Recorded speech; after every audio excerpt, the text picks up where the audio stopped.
Hey now, everybody. Welcome back to brand new Take Aim podcast. This episode of Take Aim was brought to you by Huntstand. If you have not had the chance to download and use the Huntstand app, it's one of the most complete mapping featured apps available today. Use the code TakeAim10 at checkout to upgrade to the pro version. But super excited to get Bill Winke on the show today. Many of us know, myself included, Bill from the years of Midwest Whitetail. Bill has since moved on, but excited that we got to sit down and chat and really dive into how Bill kind of is hunting his new place in northeast Iowa. Bill used to be in south central, let's call it, Iowa, and just the change, the difference in his approach to hunting that piece of property.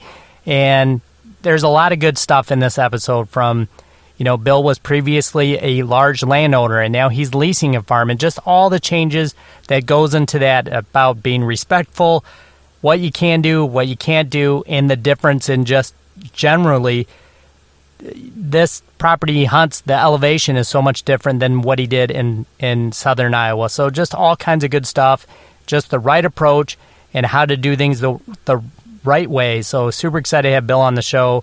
And like Bill says in this episode, you can find more of Bill on Bill Winke's website and Bill Winke's YouTube channel. So make sure to check those out as well. But it's a great episode. As always, deer season never ends. We'll see you guys again next week.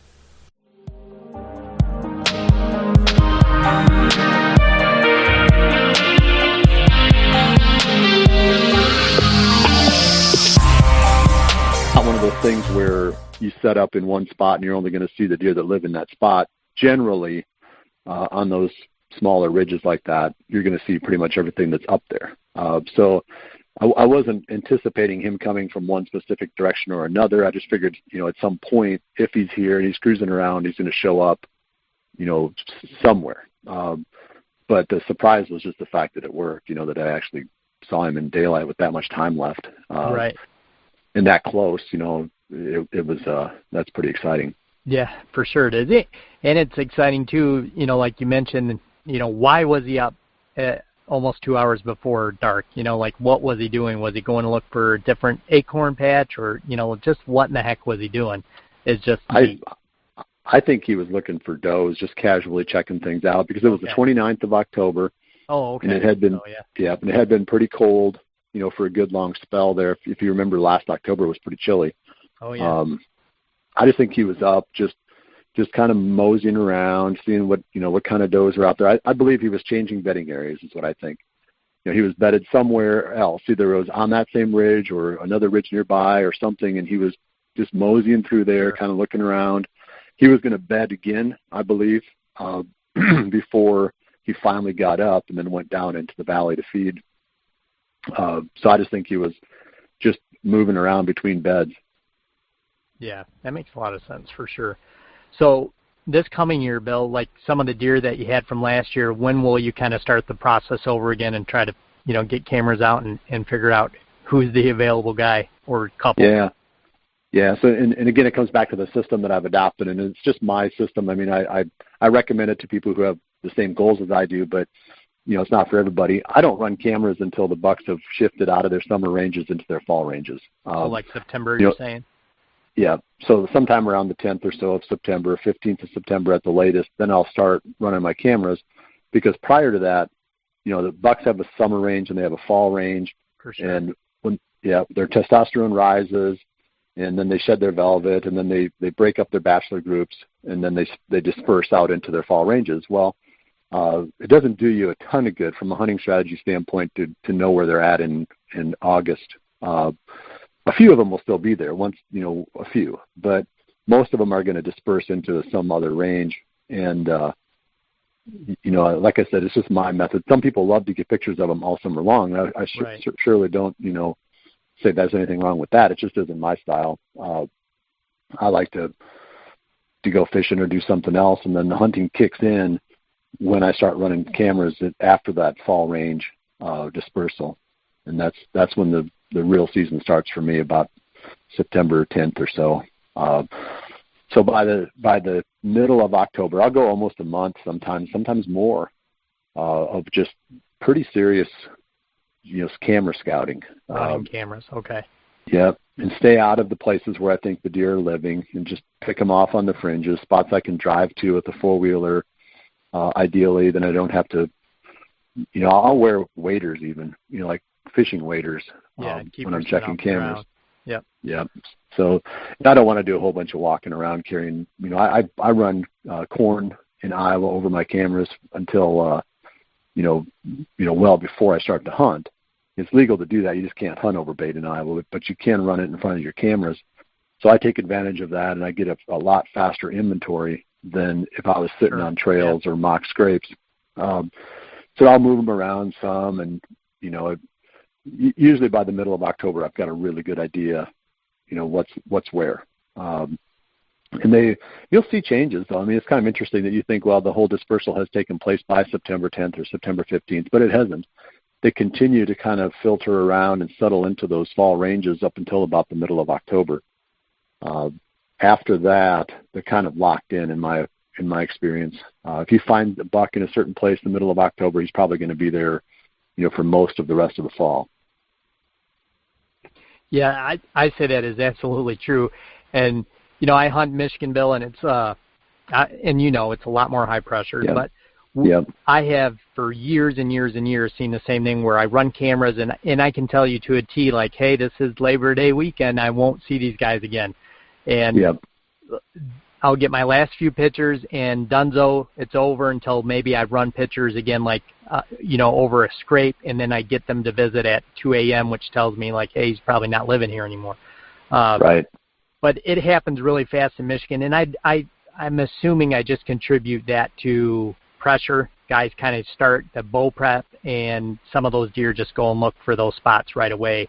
I think especially the older deer, because I do really good, not patting myself on the back, but I'll end up getting a few deer on my cameras in the summer in certain spots that I know are 4 and 5 years old, which are hard to come by in Michigan. But just like that, they disappear. So it's just funny how they work and what they do, but they know what they're doing. And they do it even in the lack of hunting pressure, because that property that I owned in southern Iowa was big enough that there were parts of it where the deer did not get hunted, and they still did that. Wow, crazy. So it's a physiological thing. They would be nocturnal in parts of the farm that I never hunted, deer that had never been hunted. That's and they might be 4 years old, and they were still doing exactly what you're talking about. So I think it gets accelerated with the pressure for sure, but they're going to do that anyway. Which, and we could really get off topic and talk about the October lull and all kinds of different stuff, but that's all kind of baked into them. Then and here's what I think too. You're going to find this interesting from a Michigan perspective. There's two ways the deer are nocturnal, and obviously what keeps deer alive is not that they're so smart. What keeps them alive is the fact that they only move at night. Because if they're moving during the day, you can kill them. Because let's say a buck walks 200 yards or 500 yards or whatever during daylight. How many trees did he walk past? How many trees were downwind of him? Right? So there was that many places where somebody could have killed that deer without being, a rocket scientist. They could have just happened to have been there. Well, what if he doesn't move until after dark? Then there's no opportunity to kill him. So that's what keeps them alive. So what makes them nocturnal? There's two things. One is their natural physiology, their personality, if you want to call it that. Some bucks are born nocturnal. I've seen it, even in areas where they're not hunted. You just don't see them hardly at all. You get camera pictures of them at night, even as 2 and 3 year olds. And then some are made nocturnal by hunting pressure. And those are the two ways. But the natural selection, if you want to call it that, the ones that aren't nocturnal, in areas with heavy hunting pressure, they get killed. So let's take an area like my farm in southern Iowa. You might get a 4 or 5 year old buck that's not nocturnal, very daylight active, roaming around, living, the life every day, because nobody's trying to kill him. He was nocturnal his whole life, daylight active his whole life. Just nobody killed him. So you put that same deer in Michigan, he would have got probably killed as a 2 year old. Right. And he never would have been able to be 4 or 5 years old still walking around during daylight. So that's where the pressure gets it. It's not necessarily, I don't think they make the deer nocturnal. To a certain extent, I think they do. Hunting pressure does. But they cull out the ones that are daylight roamers. You know, the ones that have let's say a personality that's inclined to move during the day, those deer get killed when they're too young, you know, for them to be trophies and still have that same characteristic. So I think it's an interesting puzzle, if you want to call it that, of, you know, how do you kill deer in highly pressured areas, because there's just so few of them left that move during the day. Yeah, that's for sure. And let me clarify a little bit, Bill, about what I said. Like bachelor group-wise, I noticed that they break up and kind of go to that summer to fall range Labor Day weekend here in Michigan, and some of that I do contribute to pressure. Now, right away, I'm with you as far as physiology, and that's kind of how they work is more and more darkness or dark walking versus daylight walking, you know, all through October. I mean, in Michigan does, like I said, again, we have more pressure, so it's maybe a little bit worse. But I definitely noticed that those couple weeks there, we want to call it the lull or whatever, it's exactly like what you just said. It just shuts down to where there is no movement. And part of that is just like you said, it's their bodies. It's what Mother Nature's telling them to do. And I don't know if I assume it has something to do with the rut, almost like an athlete, like training for a big event. Like all of a sudden we're this close, it's time to rest before it gets crazy. Maybe it's that, but they definitely shut it down right in that period of time. And it has something to do with the rut. It has to. I think it's all triggered by their testosterone levels and how that affects their behavior. You know, the everything in their timeline from, say, the end of August until the end of November is all driven by how much testosterone is in their system and what that causes them to do. I feel like that lull or whatever it is just as the testosterone rises, that sends some kind of signal that they have to change the way they live. And it's pretty fascinating. I mean, if I look back at the number of bucks that I killed in October prior to about the 25th of October or even later, very few, just a few, you know, 2 or 3, you know, over that's crazy, out of maybe, maybe I've killed 50 some that I would call, you know, trophy deer, less than 5 for sure, maybe less than 3 or less were killed in early to mid-October. Yeah, it just goes to show you, it's just so hard, like you said, if they're, I mean, you put it perfect. If they're walking in the daylight, they get shot. So they know how to do it. They're not walking in the daylight, especially in October. No. They're just not. No, and you can if you find the odd one on your camera, you might as well jump in on him right away because he's not going to do it for very long. You know, daylight active. Yeah, he's not going to stay daylight active for very long. They just don't. No, they just don't. You're right.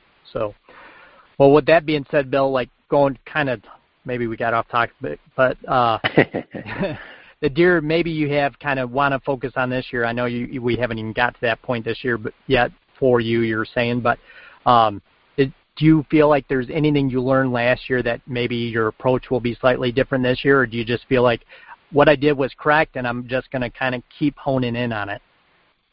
I think I'm going to do something that you know, it's going to be pretty uncomfortable, and I haven't figured out exactly how to do it yet. But that farm is really all about the ridges, because coming and going up that valley in the mornings or the evenings, you know, to go to a stand location or whatever, you're just going to bump way too many deer. So you've got to find a way to get into those ridges and just, you know, hunker down. And I think I'm going to sleep. I haven't figured out exactly how yet, but either at the base of the tree or up in the tree somehow, and just spend my nights, you know, up on those ridges. Because, the only way I'm going to be able to hunt that farm really well is up on those ridges, and the only way I'm going to be able to do that is to stay there, because the coming and going is what gets you in trouble. So I haven't figured it out. I've done a little bit of research on, you know, like bivy sacks, you know, I could curl up at the base of the tree in a bivy sack and you know, be fine doing that. And then they also make these things, or I can't remember what they're called right now, but the rock climbers use them, and, you know, they hang them from the cliff and then they sleep on those things. Portaledge, I think they're called. Yeah. You hang up. You can do one tree to tree, maybe. Yeah. You just hang it. You just put a tree step in and just hang it right from the tree. Oh, okay. All right. Yeah, and then you just step into it from your stand, and then, at the end of the night, you just step back onto your stand and then take the thing apart and put it back in the pack. But, I don't know. They're kind of expensive. So I could get a bivy sack for next to nothing and sleep on the ground. So I think that's going to be the thing. If I'm really going to do well on that farm in that kind of country, I can't leave coming and going, just educate too many deer. Right. So if you can get in there clean, you got to stay as long as you possibly can before you leave, because that's when you're going to mess it up, is the coming and going. Yeah, for sure. And I could think of not 100, but I could think of some ideas right now, Bill, that you probably have thought of already. But it's a big difference when you're now leasing something versus ownership, and that probably changes things for you too on what you can do and what you can't do. Yeah, because you can set up a farm to be a lot more huntable if you own it, and if you have at least access to a certain amount of equipment. And there's things you can do even without equipment. But I've found over the years that the easiest place to kill a deer with a bow is in a little small interior opening. And ideally it's a little food plot, but half acre in size. Back on one of those ridges, someplace where there's already somewhat of a natural opening. You take out 4 or 5 trees, and now you've got a half acre plot. That's where the deer are going to be. That's the easy place to kill them. And you can set those up if you have access to, if you own the land. And I created a bunch of those little spots on the farm that I sold. And towards the end, that's where I spent most of my time hunting, because it's just easier, more predictable. The shots that you get are more controlled. That's the last place that the deer is on his feet before he goes and beds down in the morning, and it's the first place that he's on his feet in the evening after he gets up out of his bedding area. So you kind of get the best of both worlds there, and then they're small enough that they don't stay there and feed. They just drift through. They grab a few bites, check a few scrapes, then they head out towards the big fields. So you can get in and out of there without spooking stuff, because they just aren't there for very long. So it gets dark, you can climb down and get out, and you're not bumping a bunch of deer like you would on a larger feeding area. Right. So I think that's the biggest difference, is you can create those, and you can also make thicker cover. That was one thing I did on my farm too, is I made it really thick, and that served more purposes than just saying, okay, we got more security cover for the deer. And even the browse aspect was super important, having more food for the deer in the woods. I feel like that saved my food plots and the farm fields, from getting as much pressure, and just created more available food throughout the whole year as a result. But more importantly, from a hunting standpoint, the deer couldn't see me coming and going very far. As much, so, for sure. Yeah. So if they're bedded down and they can see, 200 yards, which, they can on this lease that I've got, most of it, that means from 2 different directions, you got a quarter of a mile. If they're looking, a quarter of a mile where they can see you, and you've cleared a quarter of a mile on the walk-in of habitat, so if it's thick and all they can see is 20 yards or 15 yards and you haven't hardly cleared anything, this just keeps the farm a lot more huntable. So that was a practical aspect of creating that thick cover, by doing all the timber stand improvement on the farm. But, on the lease, it's not like that, so I have to adapt. Obviously, I can't come and go. I've got to find a way to stay. And I messed around last year with the redneck blinds. I didn't hunt on them very much, but I used them for like little hotels. Yeah, I'd put them in certain spots. That. Yeah. So I'd go in there and I'd hunt it for the evening, just as kind of a sacrificial hunt, so to speak. And then at the end, when it got dark and everything was sort of, settled in, then I would go. I'd just sleep in there. And then the next morning, super early, I'd get up and I'd climb up the ridge, above it. But I still, had to cover some amount of ground. I still had to make noise, coming and going. So it wasn't perfect, but it was way better than walking up the whole valley, from where I was, where I was parking. Right. Is that a thought in the future, Bill, maybe to have some rednecks in the ridges or on top to where maybe you can only have a 100-yard walk and come out in the morning and be able to hunt 2 or 3 different stand sites? I think that'd be a really good idea. I don't think it would work here because there's no way to get a blind in there. Okay. It's all timber and very steep, and I'm sure the neighbors would let me. I'm good friends with all the neighbors too up there. Most of them are people that I knew from childhood. So I'm sure they would say, yeah, Bill, go ahead and pull, a blind in, off my farm and put it, right. Put it back in there. And some of them would give me permission to come in through their property, but I just don't want to take advantage of that because I know it affects their success, if I'm coming and going. Right. So I don't want to put them in that position to say yes when they really don't want to say yes. So I never have asked. But I don't think it would be that hard to say, hey, can I come in off yours? So I don't have to come up the valley, every morning. But you're bumping deer off their farm. Right. Yeah, you would be. Yeah. So yeah, I haven't gone.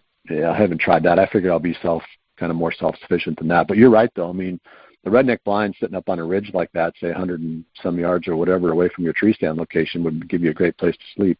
Yeah, it would. Yeah, for sure. That'd be cool. Yeah, that'd be a great way to do it.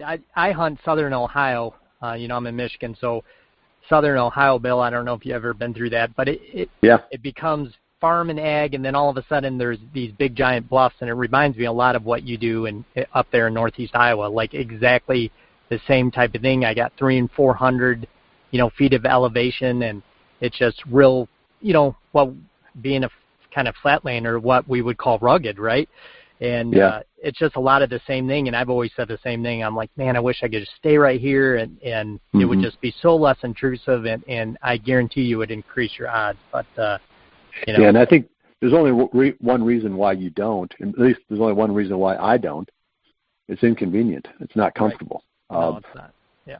Yeah, and as long as you're not having to produce video, what else have I got to do? I guess I could go visit my mom and dad or, go out to eat or something like that, but what am I going to do? I mean, I might as well sleep, and just climb down at the end of legal shooting time, get into my bag, eat a couple of Snickers bars or whatever and go to sleep. Because then, first thing in the morning before anything is going on at all, you're back up in the tree. Yeah. Yeah, it comes quick in the fall. I mean, and you had probably a lot of late nights and early mornings, and you know how fast it goes. It's fast. So, before I let you go, Bill, I wanted to kind of ask, you didn't talk much or at all about hunting some of the bottoms. So, like, let's say you own this versus the lease. What could you do to kind of set up that valley to hunt for you? You'd have to have some way to get in and out, whether that means somebody coming in and somebody might have to come and get you at the end of legal shooting time. But the blinds are the key then. Sure. I've been hunting out of these rednecks obviously for a while, and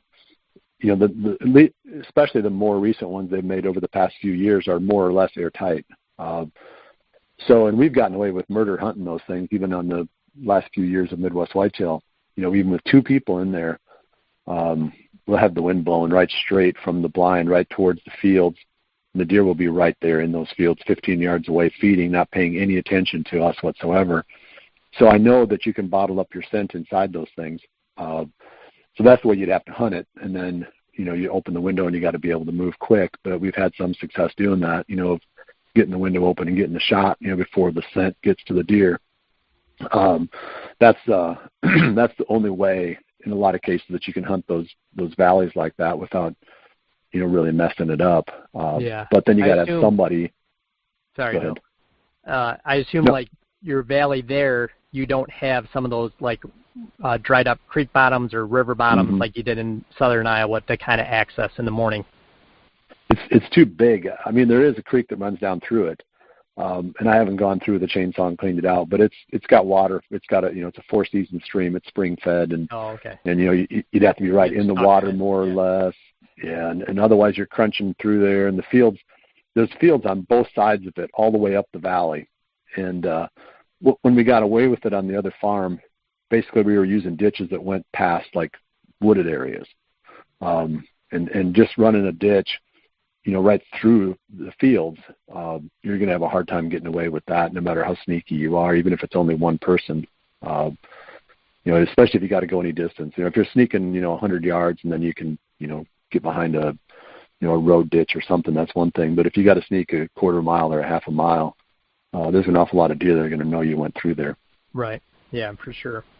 So from last year to this year, Bill, is there a deer that you kind of have, your mind set on that you hope made it and kind of want to focus in on, or are you just kind of waiting to see? And I didn't get to ask earlier when we were talking about that hunt with the deer you killed, but did you notice anything at that time of the year as well? Sorry, this is kind of like a two-part question, but just with maybe a deer from the neighbors that you had never seen, or just, something that surprised you?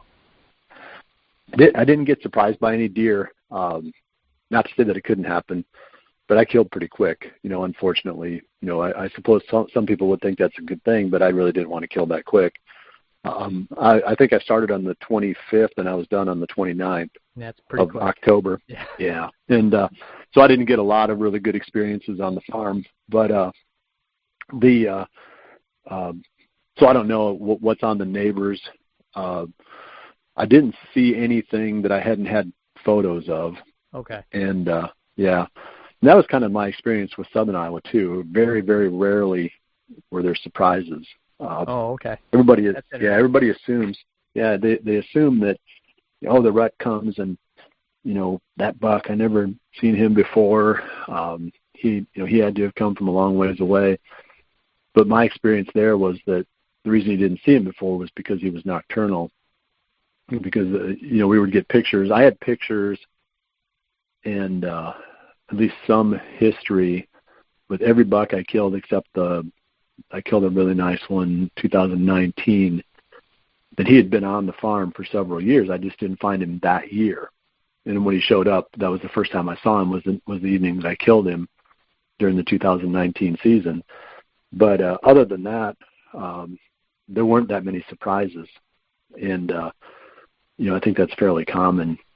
They just don't cover as much ground as everybody thinks they do.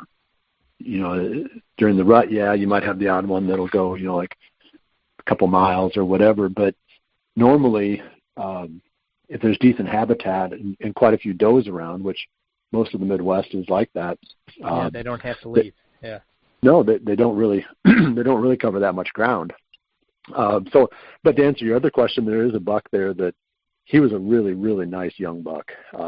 He showed up one evening and I saw him coming, and I had pictures of him, so I already knew, what the deer was. And I grabbed my bow and got ready. I'm thinking, here comes I'm going to shoot this one. And the closer he got, I'm like, that's the one. That's the buck that I had the pictures of that I was going to let go. And somebody did find a shed off him, one of the landowner's friends. So he could be a really, really big deer. What's he framed like, or what kind of? He was a 6x5, long tined, kind of spindly. Those bucks that you look at and you go, that's a deer that's going to get big. He had some character points. Yeah. So it's those bucks, when they get age on them, they really blow up. Short tined, heavy bucks, a lot of times they don't get much bigger as they get older. You might see a 3-year-old that scores 140, but he's kind of short tined and kind of heavy looking. He's never probably going to be a really high scoring deer, but you take a 3 or 4-year-old buck with a kind of a big, lanky frame looking, with some sticker points here and there. Those are the ones that generally really, really jump. So anyway, I expect he'll probably be really big. And I had him all the time on camera. I knew exactly where he lived. And the evening I saw him was right where I expected him to be. Not to say that he's still going to be there this year on that same ridge, but that wouldn't surprise me. So that one would be a potential target. I'll just have to decide when the time comes if he's old enough. The different 5-year-old or. I don't know. I have a bad feeling he's only 4 this year. But, no kidding! Wow. Yeah, he was, and I just have to decide. It's different when you own the land and you've got enough of it, and your neighbors are all on the same page as you. You can let certain deer go, but on a piece that size, granted, it sounds like a big farm, but the way that stuff lays out, every deer is 150 yards, 200 yards from a fence. It's not like for sure. Yeah. It's not like they're isolated. So I'll have to figure out whether to shoot him. But there were some other nice ones. There were some other good, solid, mature looking, 4 or 5-year-old bucks last year that, they didn't have super big racks, but, there was enough. Yeah, there was enough of them that I just have to decide once I get into the season whether I want to, break my old long-standing rule of, letting them reach maturity or maybe peg that deer. Right. That sounds like a good one. Yeah. Yeah, he should be. It's got to be really hard to do because now, what a conundrum, right? Like now you don't own what you had previously in southern Iowa, and now you're facing a risk to let a deer hit maturity that could probably be world-class deer. What do you do? That's not easy. No, and I think the deer I shot this past season was only 4 years old too. Oh, no way, really? Yeah. And the neighbor kid that was hunting him thought he was 5, but after I killed him, the fella that had the shed hunts that property, he produced a shed, and the shed was way too small. I said, no, there's no way. And he said, yeah, I guarantee it. So he gave it to me, and I held it up, and it was the same deer. So he made a big jump from 19 to 20, which tells me he went from 3 to 4. Right. From 19 to 20. So he was going to get a fair bit bigger too. But there was a lot of people hunting him. Not just that one young man. So there's a pretty good chance he wouldn't have made it through the season anyway. That's it's one of those things where, you have to be careful where you draw that line, because you can draw the line at 5 years old and it's just not realistic. Attainable. Yeah. Yeah, right. Yeah. And I think in Michigan, if you draw the line at 4 years old, you kind of have painted yourself into a corner.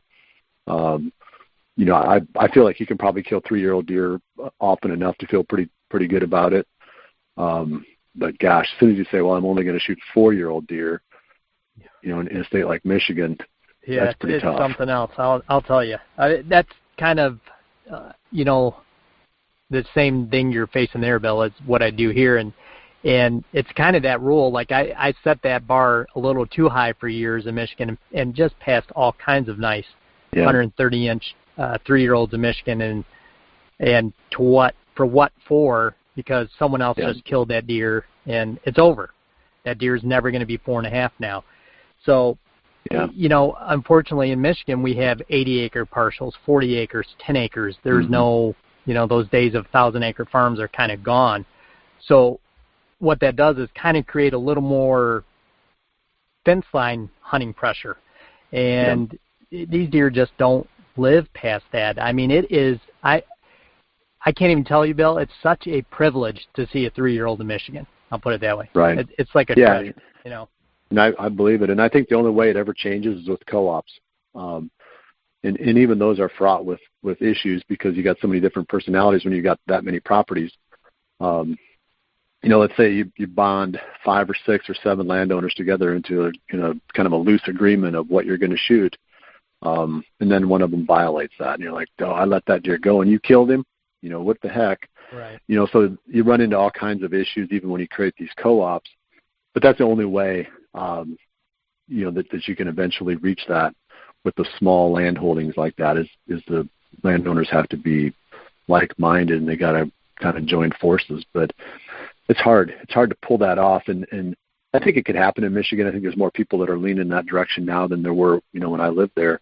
But there's still a lot of just, deer hunters. And obviously there's nothing wrong with that. I mean, that's the way the world turns, and then it should. Right. But for those who say, I want to shoot something bigger and older, they either have to find a neighborhood where that's possible, or somehow they've got to create that, within a good number of landowners. And I'm sure you've messed with it. I'm sure you've thought all about that. But I mean, it's the same thing even in Iowa. Yeah. Yeah. Even in Iowa. I mean, like you look at what Mark Drury's doing. That's not by accident. I know where Mark hunts. I know his neighbors. I know what they do and what they pass up and what they shoot and how they communicate. I mean, there's thousands and thousands of acres of like-minded hunters who are saying, hey, I'm going to let that 180-inch deer go. I would like it if you guys did too. And they're like, yeah, we'll let him go. So then he's a 220-inch deer or whatever. I mean, that doesn't happen even in Iowa without a fair amount of cooperation. Yeah. Right. Yeah, for sure. And, it's funny, you mentioned something earlier about, like, there was no mistake, like, you knew what was on the farm. And historically, like in Michigan, I've always seen that. Like, I've always known, like, these are my shooter bucks, and they may not live on me, but I know they're in the area. And very seldom, Bill, have I ever been surprised by, like, wow, that was a deer I didn't know. I've usually always had a really good handle on what was there, which I think is great, because it just compartmentalizes, like, hey, these are the deer in this age class that I can hunt, and that's just got to be the goal. And sometimes some of those deer are 150 to 180. I've had some net booners in Michigan, but doesn't mean I'm going to see them because of the pressure. It just means I know that these are there, and I can potentially shoot, if I can resist going out of state to hunt a better state, I can shoot one of these mature deer, because we do have some. It's just what I have is what we got. I'm not going to wake up one day and go sit in the stand and see 20 mature bucks. We don't have it. It's 4 or 5 in this area, and then if I have another farm a couple miles away, it's 3 or 4, and that's what it is. Well, and I think that that's okay, because even on the farm in southern Iowa, as big as it was and as much management as I had done, there were years when there weren't big deer. On the whole farm there weren't any. So you'd say, well, I've got this 140-inch that I know is an older deer. I'm just going to make him my target and have the ball. I would have as much fun trying to kill that deer as I would, those years when I had bigger antlered bucks. You just have to say, okay, this is what I've got. Like you said, let's just turn that into a positive rather than a negative, and not complain about the stuff that I don't have. Right. Let's just focus on what's here and have fun hunting what is here. Yeah, exactly.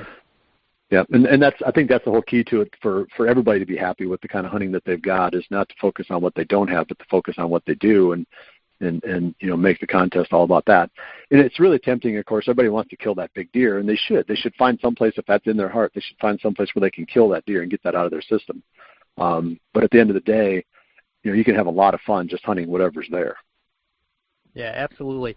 And diving in a little bit deeper, but relatively speaking, Bill, like what I do in Michigan and looking for those types of deer and what you do in Iowa, it's along the same line, and I'm still practicing some sort of management. I'm still leaving a deer for me to hunt or my buddy to hunt for next year, or my son or somebody else, and that's important. I'm not going out there and just killing the easy one. I'm still making a goal, making it relatively fun, and hopefully it pans out. And if not, we still have something to celebrate for next year. Yeah, that's right. And I think that's the whole thing is whatever you do, you can't be focused on what isn't there and what you don't have. Exactly. Yeah. Because that ruins hunting, and it's not supposed to be like that. And I granted, if I lived in Michigan, I would completely do things differently, but I would still have just as much fun. Right. It's not like all of a sudden hunting's not going to be fun. Yeah, I agree. It's still a riot. Like I hunt what I would call a better state every year, 2 or 3 of them.